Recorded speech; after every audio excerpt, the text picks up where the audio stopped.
Beliau akan diberkahi oleh putra-putra yang soleh dan solehah, dan mereka berdua akan menjadi keluarga sakinah maupun material dari sanak famili sekalian, hingga acara perkawinan dari mulai pernikahan sampai kepada acara suci pada siang hari ini bisa berjalan dengan lancar.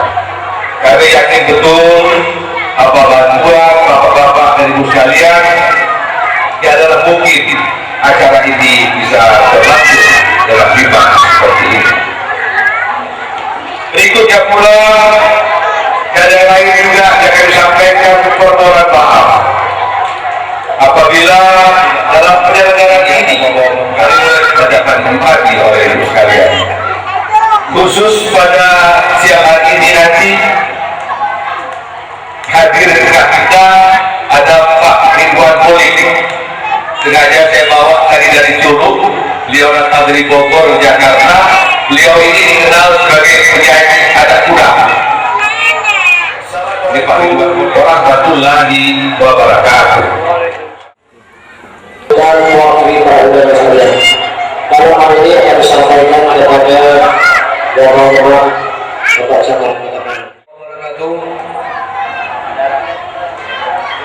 Sekali lagi, Assalamualaikum warahmatullahi wabarakatuh. Yang saya hormati, saya pengajar dalam hal ini Bapak keluarga besar Bapak Basawi. Yang saya hormati seluruh perangkat desa Relati, Imam Khotib Bilal dan Jarin. Yang saya hormati Bapak Haryadi, anggota DPR dari Lintang Pertawang. Yang saya hormati yang kebetulan hadir Bapak sesepuh kita Bapak Anwar Rasid, ini asisten 1 sekretariat daerah Kabupaten Musirawas serta rombongan. Yang saya hormati bapak-bapak, ibu-ibu, tokoh-tokoh masyarakat, hadirin wal hadirat yang berbahagia. Pertama-tama marilah kita panjatkan puji syukur kita kepada Allah Subhanahu wa taala karena atas curahan rahmat dan nikmat bersama nikmat kesehatan sehingga kita masih diberi kesempatan untuk dapat hadir dalam acara persaudaraan di Desa Relati ini. Serta salawat dari salam mari selalu kita kirimkan kepada junjungan kita yang besar Muhammad resepsi pernikahan anak kami Teti Herlina, putri tunggal dari Bapak Basawi Ahmad, dan Adi Saputra, putra kedua dari Bapak M alias Bapak Obi. Jadi pada kesempatan ini sekali lagi kami ucapkan terima kasih atas undangan yang telah disampaikan. Dalam menuju ke tempat ini mungkin tidak bersama pada hari Jumat yang lalu oleh Sanseha yang berguna bagi kedua orang tua, agama dan bangsa. Selanjutnya pada kesempatan yang berbahagia ini sehubungan selaku tugas pemerintahan, saya juga ingin menyampaikan khususnya yang saat ini kita rasakan tidak ada pengaruh dengan adanya pesta demokrasi tersebut. Sebelumnya kami ucapkan selamat datang kepada kakak-kakak kami, Bapak Pelari.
Thank you.